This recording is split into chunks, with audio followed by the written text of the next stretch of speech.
My daughter called me a liability on a Tuesday afternoon in October while standing in my own kitchen eating my food, drinking coffee I had just brewed. She didn't whisper it. She didn't even flinch. She said it the way you'd say it's raining outside. Matter of fact, almost bored. And then she reached over and took another cookie from the plate I had set out for her. I was 68 years old. I had raised her alone after her father left. I had worked double shifts at the hospital for 11 years so she could go to a college she chose, in a city she wanted, studying something I didn't fully understand but paid for anyway. I had never once asked her to take care of me, not once, and she called me a liability. I didn't say anything. I just stood at the counter and watched her chew, and somewhere behind my ribs something shifted. Not broke, not exactly. More like rearranged itself into something harder and quieter than it had been before. That was 3 years ago. I want to tell you what happened after.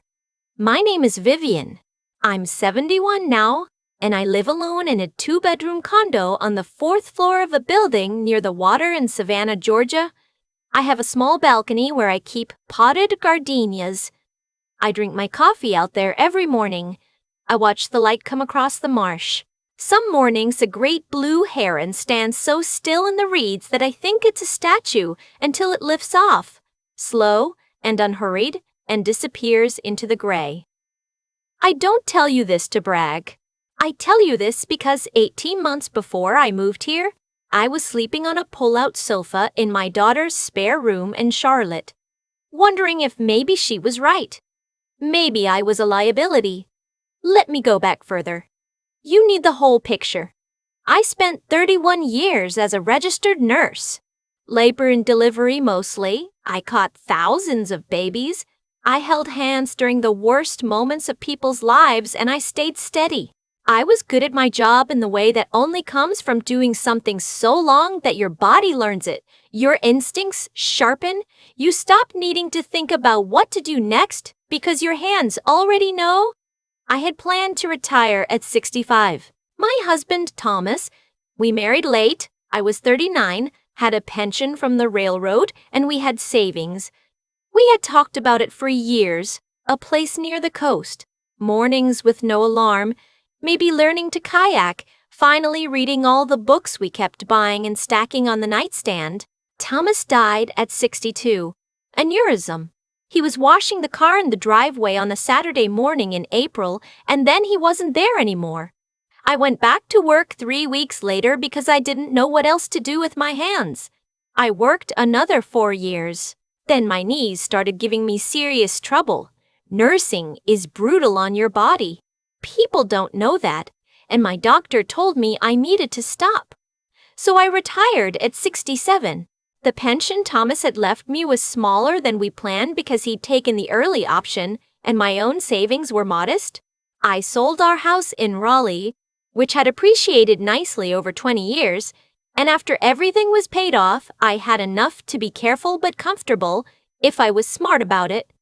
My daughter, Courtney, suggested I come stay with her while I figured things out. I thought she meant a few weeks. I didn't understand at first that she was figuring out things of her own. Courtney had been married to her husband, Shane, for 6 years. They had a nice house in a good neighborhood in Charlotte, 2 cars. The kitchen had been recently renovated. Everything about their life looked solid from the outside. What I didn't know, what nobody told me until much later, was that they were stretched thin. Shane worked in commercial real estate and the market had been difficult. Courtney worked part-time in marketing and had been passed over twice for a promotion she believed was owed to her. They had a mortgage that was a little too large for what they were actually bringing in, and they'd been carrying credit card debt for 2 years, rolling it from one balance transfer to another. I am not telling you this to make you feel sorry for them. I'm telling you so you understand why I started to look like a solution. I noticed things, the way nurses always notice things. The tension at dinner when bills came up. The way Shane would look at Courtney when she mentioned wanting to redo the bathrooms. The quiet arguments I could hear through the wall of the spare room. Not the words, just the rhythm of them. That particular cadence that means two people are tired of something they can't say out loud. But I also noticed how Courtney looked at my bank statements. She had offered to help me organize my finances when I first arrived, and like a fool, no, not a fool, like a mother who trusted her daughter, I had let her see everything. My savings, the amount from the house sale, Thomas's pension. After that, something changed in the way she talked to me. It started small. Little comments. Mom, at your age, you don't really need all that sitting in a brokerage account. Or, have you thought about whether you even want to manage your own money anymore? That's a lot of stress. Or, once, after I mentioned I was thinking about looking at condos, you don't want to buy something now and then not be able to take care of it. I was 68, not 88. I had spent 31 years managing complex medical decisions in high-pressure situations. I could manage a condo. But I smiled and nodded because I was staying in their house and I was trying not to make trouble. The Tuesday of the cookie was the turning point. Courtney's friend, a woman named Jess, who I had met maybe 4 times, was also in the kitchen that day. I think Courtney forgot I was in the hallway. Or maybe she didn't. I'm still not sure. What I heard was Jess asking, in a low voice that wasn't quite low enough, "So what's the plan with your mom?" And Courtney saying, easily, without hesitation, "She's a liability right now, but once we get the finances sorted, she'll be less of an issue." A liability. Once we get the finances sorted, I walked into the kitchen and asked if anyone wanted more coffee. My voice was completely steady. I learned that steadiness in labor and delivery. There are moments when the room needs someone who doesn't show fear, and your body learns to give them that, whatever it costs you privately. Jess looked startled. Courtney looked at me and I looked back at her and we both knew that I had heard. Nothing was said. I poured the coffee, I set out the cookies, I excused myself to my room. And then I sat on the edge of the pull-out sofa and I thought, very clearly, I need to call an attorney. I want to be honest about what the next part felt like. Because I don't want to make it sound simple or triumphant, the way stories sometimes do when they're rushing toward the satisfying ending. It was frightening. I am from a generation that was taught not to make waves. My mother used to say you catch more flies with honey. And I had spent decades trying to be easy to be around, easy to love, easy to have in a room. The idea of going behind my daughter's back, even to protect myself from her, felt wrong in a way I couldn't immediately logic my way past. I also didn't know how bad things could get. That's the part people don't talk about. When your own child starts treating you like a financial asset, you don't quite believe it at first. You tell yourself you misunderstood. You tell yourself you misunderstood. You tell yourself she's just stressed. You make excuses, the way you've been making excuses for that person their whole life, because they're yours and you love them, and some part of you still sees the 9-year-old with the missing front teeth who used to crawl into bed with you during thunderstorms. But the attorney, her name was Phyllis, and she specialized in elder law, and she had clearly had this exact conversation many times before, was very calm and very direct. What you're describing, she said, is financial grooming. It doesn't always escalate to exploitation, but it can. And the best time to protect yourself is before anything has actually happened, not after. She helped me understand what I needed to do. First, my finances needed to be restructured so that nothing could be accessed or changed without my explicit consent. No power of attorney had been signed, thank God, but Courtney had been nudging me toward that for weeks and I hadn't fully understood what I was agreeing to. Second, I needed my own housing, my own address, my own life. Because when you are living in someone else's space, even your own child's, the power dynamic is theirs, not yours. Third, I needed to update my will with clarity. Because vague intentions invite vague interpretations and vague interpretations invite arguments. I spent 6 weeks doing all of this quietly. From my phone in my room, while Courtney and Shane were at work, I was not sneaky. I was careful. There is a difference. I had done some research before I left Raleigh and I had always liked the sound of Savannah. A friend from nursing had retired there 5 years earlier and loved it. The cost of living was lower than Charlotte. The coastal air. The history. I didn't need much. 2 bedrooms so I could have a real guest room, not so I could take in guests, but because I wanted the choice. A balcony if possible, somewhere I could walk to at least one decent coffee shop and feel like a person in the world instead of a problem to be managed. With the money from the Raleigh house, after careful budgeting and a conversation with a financial planner, my own, not my daughter's recommendation, I found that I could buy something modest outright. No mortgage. Mine. The condo I bought was listed at a price I won't share because money is private and I am still, at 71, a Southern woman with certain sensibilities about what you discuss in public. What I will tell you is that it was within my means, it needed some cosmetic work that I enjoyed doing, and it is the first home I have chosen entirely for myself without factoring in anyone else's needs or preferences or proximity to their school district. I moved in on a Thursday in March. My nursing friend drove down from her place and we drank cheap Prosecco on the balcony and watched the sun go down over the water, and I cried a little. The good kind. The kind that comes when something is over and the something that's beginning is already better. I did not tell Courtney I was leaving until I had already signed the closing documents. I told her on a Sunday. I drove to Charlotte. I wasn't going to do this by phone, and I sat down with her at the kitchen table, no Shane present, and I said, I've bought a place in Savannah. I move in Thursday. The look on her face.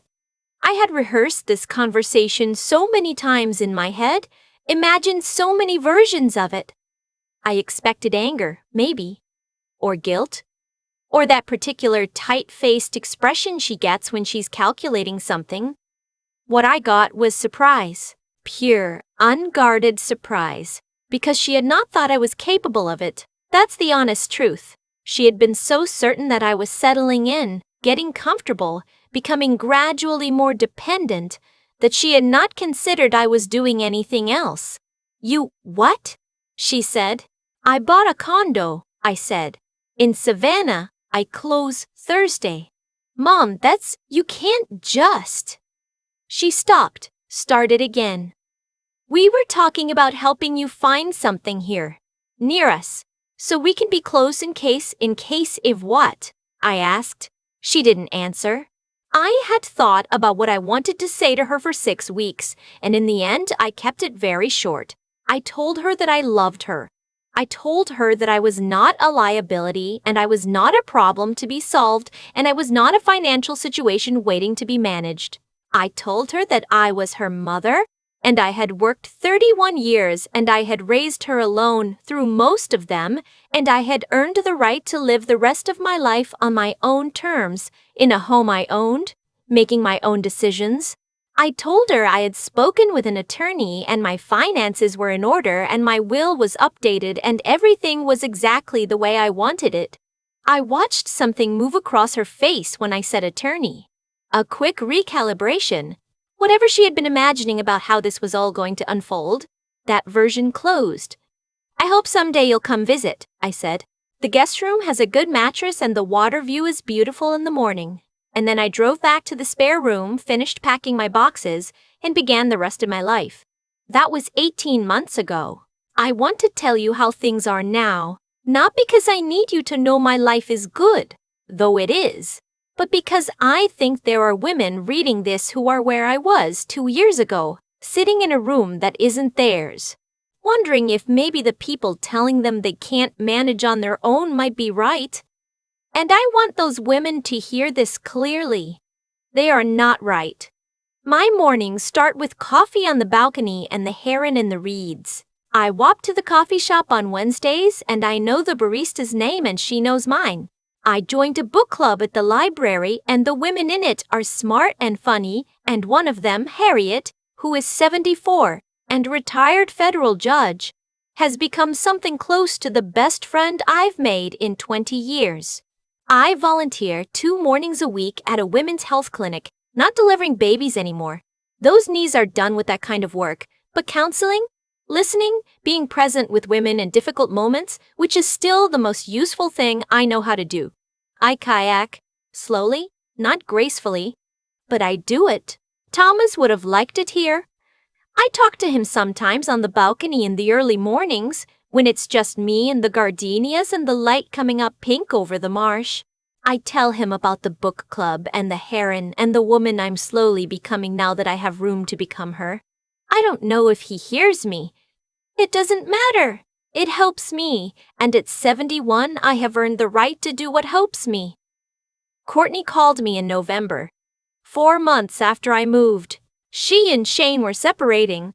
He'd taken a job in Denver and she was staying in Charlotte. She was stressed about money. She mentioned, fairly early in the call, that her apartment search was going slowly and everything in a good neighborhood was expensive. I listened. I said I was sorry about the marriage. I meant it. I did not offer her money. I did not offer her my guest room. I did not offer to come to Charlotte. She called again in January. And in March. Each time I listened. Each time I did not offer what I could feel her circling toward. Not because I don't love her. I love her more than I know how to say. But because I know now the difference between love and leverage, and I know which one actually helps a person grow. I sent her a card on her birthday with a real letter inside. I told her I was proud of her for managing something hard. I told her she was more capable than she sometimes believed herself to be. I told her if she ever wanted to come down to Savannah for a weekend and sit on the balcony and watch the marsh, the guest room was ready. She hasn't come yet. I think someday she will. There is something I've been sitting with lately, something I didn't expect to feel. I'm not angry at her anymore. I was, for a while, a cold, quiet anger that I think I needed to let myself have because I had spent too many decades swallowing things that should have had more room. The anger was real, and it was mine, and it served its purpose. But anger is expensive. You carry it all the time, and it doesn't grow anything. What I have instead now is something more like clarity. I see Courtney very clearly, not as a villain, not as a good person who made some bad calculations, but as a complicated woman who learned some wrong things about what other people owe her and who is going to have to unlearn them in her own time, the hard way. The way most of us have to unlearn the things we've gotten wrong. I see myself clearly too, for maybe the first time. A woman who spent so long being useful to everyone else that she forgot to ask what she was building for herself. Who confused being needed with being loved. Who had to lose her husband and almost lose her savings and sleep on a pull-out sofa for 6 months before she finally got angry enough to take up space. I'm 71 years old. I own my home. I know my neighbors. I grow gardenias on a balcony in Savannah and watch a heron fish in the reeds every morning, and some days that feels like almost enough, and some days it feels like exactly the right amount. Nobody called it for me. No one came along to save the day. I made the phone call, I did the research. I drove to Charlotte and sat down at the table and said the hard, necessary thing. I signed the documents and loaded the boxes and started over. If you're 68, or 72, or 59 and starting to hear that voice, the one that whispers maybe they're right, maybe you can't manage, maybe it's easier to just let someone else take the wheel, I want you to hear me instead. You are not a liability. You are not past your prime. You are not a problem to be solved by someone who stands to benefit from the solution. Pick up the phone. Find your Phyllis. Make your plan. The balcony is yours. You just have to build it first. I've thought a lot about why things unfolded the way they did. Not obsessively, I'm past that, but the way you turn a stone over just to understand what's underneath it. Courtney didn't wake up one morning and decide to become someone who take advantage of her mother. That's not how it works. It happened slowly, in small decisions, each one feeling reasonable enough on its own. She let herself believe that because I was older, I was diminished. She let herself believe that because I was grieving and tired and temporarily dependent, that was my permanent state. And once she believed those things, It was only a small step further to start treating my money as a shared resource and my autonomy as something that needed to be managed rather than respected. I don't say this to excuse her. What she did was wrong, but I understand the machinery of it now, and understanding it keeps me from carrying a bitterness that would only weigh me down. Here is what I know about cause and effect, not in any mystical sense, but in the plainest human sense. The way we treat people teaches them what to expect from us. For years, I had been easy. I had smoothed things over. I had swallowed my own needs to keep the peace, and without meaning to, I had taught Courtney that I would always do that I was a person who absorbed difficulty quietly and asked for nothing. So when she needed a solution to her financial stress, she looked in my direction and saw someone who historically had not pushed back. The moment I pushed back, really pushed back, with an attorney and a closing date and a car packed with boxes, everything recalibrated. Not because I had become someone different, but because I had finally shown her who I actually was. That's the thing about integrity. It's not a feeling. It's a series of choices that either build something or they don't. I had to choose at 68 to build something. A real structure, legal and financial and physical, rather than keep hoping that love alone would be enough to protect me. Love is not a deed. Love is not a will. Love is not a condo with your name on the title. Resilience, I've learned, is not about being unbreakable. It's about knowing when you've been bent far enough and choosing in that moment, not dramatically, not with a speech, but quietly, practically, to straighten back up. Phyllis didn't save me. The attorney was a tool.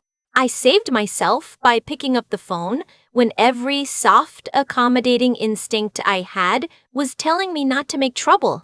And the wisdom part, the part that took me longest, was understanding that protecting yourself from the people you love is not a betrayal of love. It's actually the more honest version of it. Letting Courtney treat me as a liability would have corroded something between us that could never have been repaired. What I did instead gave us a chance, however distant, at something real. She hasn't come to Savannah yet. Maybe she will. Maybe she won't. I've made my peace with both. The gardenias are blooming.